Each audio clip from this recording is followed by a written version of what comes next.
লিখবে না তো ভাই? আচ্ছা বলতো আজকে সবে বারাত রাত মসজিদে কোন পাদে ঢুকতে হয়? ডান পাদে। আরে ইয়ার দেখ সে খেয়ে দেয় কাল যাই হোক। আচ্ছা বলতো বেরোনোর সময় কোন পাদে বেরোতে হয়? বা পাদে। এই এসব নর্মাল প্রশ্ন কথা সব জানে আমি। ঠিক ঠিক। বা পাদে। বাবা বেরোতে ডান পাশে সোজা হিসেবে। আচ্ছা আচ্ছা ঠিক আছে। আচ্ছা বলতো তারপর বল। মসজিদে ঢোকার আগে কি দোয়া পড়তে হয়? ইস, সে পেটেস্টটা মুখে এসছে না, সে ভুলে গেছে মনে হয়। আচ্ছা বলতো মসজিদ থেকে বেরোনোর সময় দোয়া আছে কি দোয়া? তুই জানিস ভাই, তুই জানিস? আমার মনে তুই জানিস?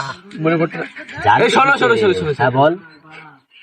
তুমি একটু মনে করতে মনে পারবেন, বিশ্বাস করো একটু পেটেস্টটা মুখে এসছে না, মনে করতে হবে। আরে তা আমারও তো জানি নে। জানে না। আমি জানি নে। তা তোদের বলবো কোথা থেকে? ও জানে না, আমার মাথায় যাচ্ছে। না না বাদ দে বাদ দে। আরে জানে না।